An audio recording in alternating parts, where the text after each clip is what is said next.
ఓం శ్రీ గురుభ్యో నమః. శ్రీ శ్రీ శ్రీ యోగి రామానంద గురు పాదుకా పూజయామి. శ్రీ లలితా సహస్రనామ స్తోత్రంలోని 38వ శ్లోక వివరణ. మూలాధారైక నిలయ బ్రహ్మగ్రంథి విభేదిని మణిపూరాంతరుదిత విష్ణుగ్రంథి విభేదిని. మూలాధారైక నిలయ బ్రహ్మగ్రంథి విభేదిని అంటే మన శరీరంలో గల వెన్నెముక క్రింది భాగాన ఉండే చక్రాన్ని మూలాధారమని అంటారు.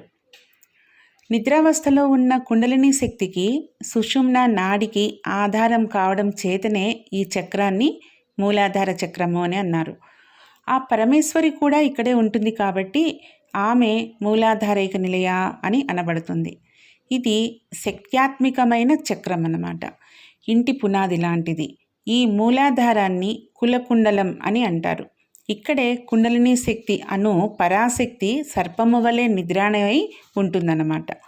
సామాన్య మానవునికి ఈ విషయము తెలియదు. అందుకే ఈ శక్తి నిద్రావస్థలో ఉన్నంత వరకు మానవుడు దేహాభిమానంతో అశాశ్వతమైన లౌకికపరమైన వాంఛలు కోరుతూ కనిపించని పరమాత్మ కోసం ప్రాకులాడడం అనవసరంగా భావిస్తూ ఉంటాడు. కానీ ఉపాసకులు యోగ సాధకులు మాత్రం ఈ దివ్యశక్తిని జాగృతం చేసి యోగ సిద్ధిని పొందుతారన్నమాట. శిరస్సు నుండి పాదాల వరకు 27 నక్షత్రాలను న్యాసం చేస్తే వెన్నెముక క్రింద కొసవద్దకు మూలా నక్షత్రం వస్తుంది.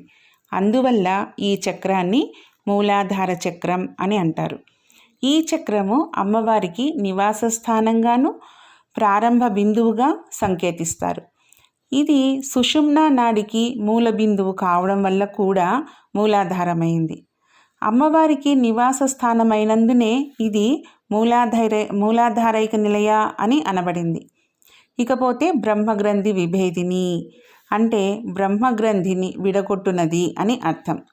వెన్నెముక క్రింద భాగాన ఉండేది మూలాధార చక్రమైతే దానికి పైన ఉండేదే స్వాధిష్టాన చక్రం. ఈ చక్రానికి పైనే ఒక గ్రంథి ఉంటుంది. ఈ గ్రంథిని కుండలిని యోగ విద్యలో బ్రహ్మగ్రంథి అని అంటారు. భౌతికమైన సృష్టి బ్రహ్మ ద్వారానే జరుగుతుంది. అందుకే బ్రహ్మను సృష్టికారుడు అంటారు. ఈ బ్రహ్మ రజోగుణ ప్రాధాన్యం వహించే శక్తిని కలిగినవాడనమాట. ఈ రజోగుణం వల్లనే మనకు ఎదురుగా కనబడే ప్రపంచం దేహేంద్రియాలు మాత్రమే తప్ప ఇంకా ఏమీ లేదనుకునే అజ్ఞానికి సంబంధించిన ముడి ఏర్పడుతుంది. ఈ ముడి యొక్క స్వరూపమే బ్రహ్మగ్రంథి. ఎప్పటికైనా ఇది విడిపోవలసిన ముడే. ఎప్పుడో ఒకప్పుడు మనలో అజ్ఞానానికి సంబంధించిన బ్రహ్మగ్రంథి విభేదనం జరుగుతుంది. ధ్యాన సాధన ద్వారా ముఖ్యంగా తెలుసుకోవడానికి ప్రయత్నం చేసేదే దీని గురించే. నేను నాది అన్న అహం విడిపోతుంది. నీవు అంటూ ఏది లేదు, నీది అన్నది ఏది లేదు అన్న సత్యాన్ని గ్రహించి ఒక సాధన ద్వారానే బ్రహ్మజ్ఞానం పొందగలరు. ఈ బ్రహ్మజ్ఞానం పొందడానికి ఉన్న చిక్కుముడిని ఆ తల్లే తొలగిస్తుంది. అన్నింటా నిండి ఉన్న శక్తి తానే నడిపిస్తుంది. చివరికి తనలోకి చేర్చుకుంటుంది. జీవాత్మ అన్న సత్యాన్ని గ్రహించి ఆ జీవన్మరణ చక్ర రహస్యాన్ని ఛేదించగలరు.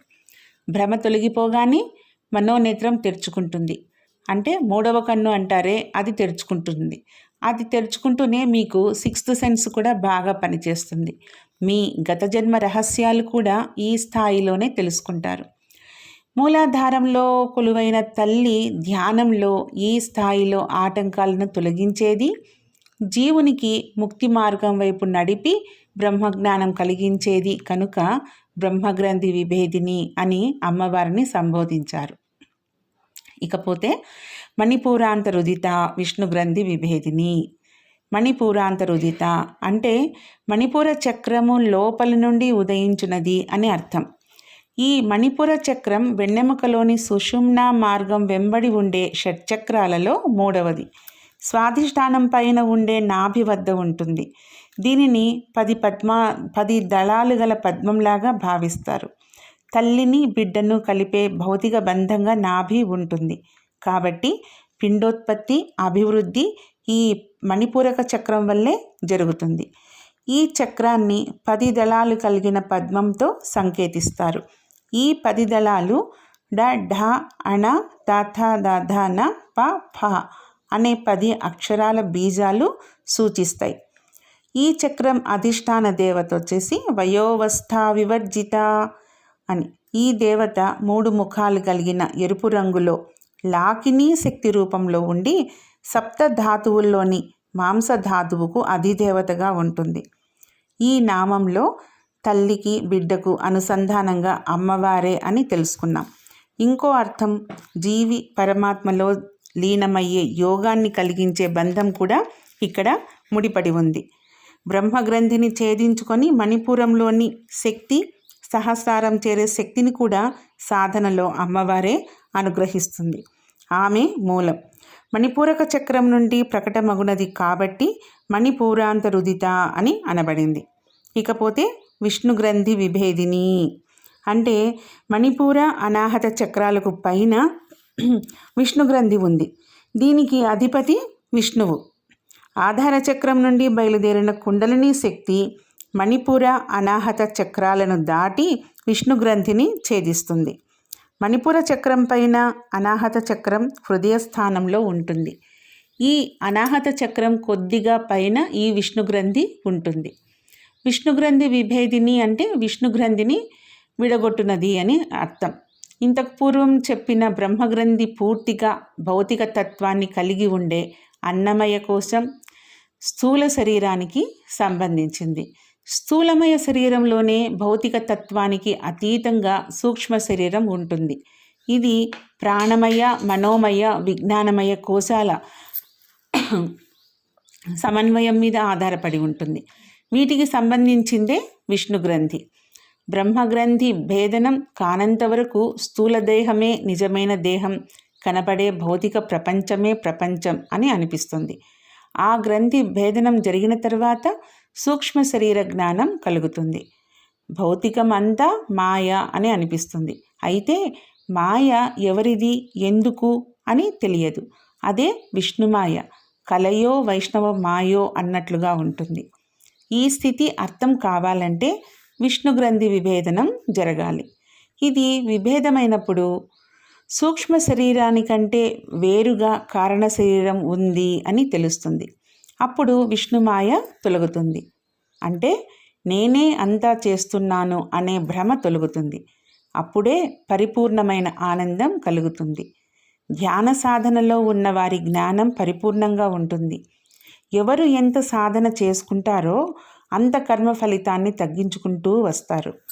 ఇంకా బాగా అర్థం కావాలంటే ఒక తరగతిలో పిల్లలకు పాఠాలు ఒకే గురువు బోధిస్తారు. కానీ పిల్లలు ఒక్కో రకం మార్కులతో ఉత్తీర్ణత సాధిస్తారు. ఒక్కొక్కరు ఒక్కొక్క రంగంలో స్థిరపడతారు. ఒకే స్కూలు, ఒకే ఫీజు, ఒకే యూనిఫాము, ఈ విధంగా ఉన్న పిల్లలకు వేరువేరు మార్కులు వస్తాయి. ఒకే గురువే, అందరిలో కూడా శక్తి అమ్మవారే.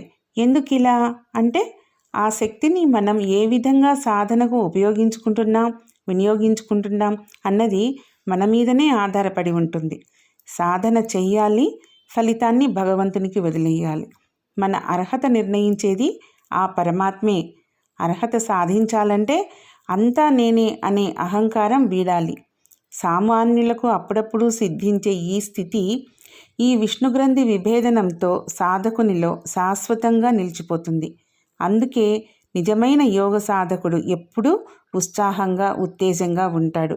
అదే విష్ణుగ్రంథి విభేదిని అని ఈ నామం యొక్క అర్థం. ఓం శ్రీమాత్రే నమః. ఓం శ్రీ గురుభ్యో నమః.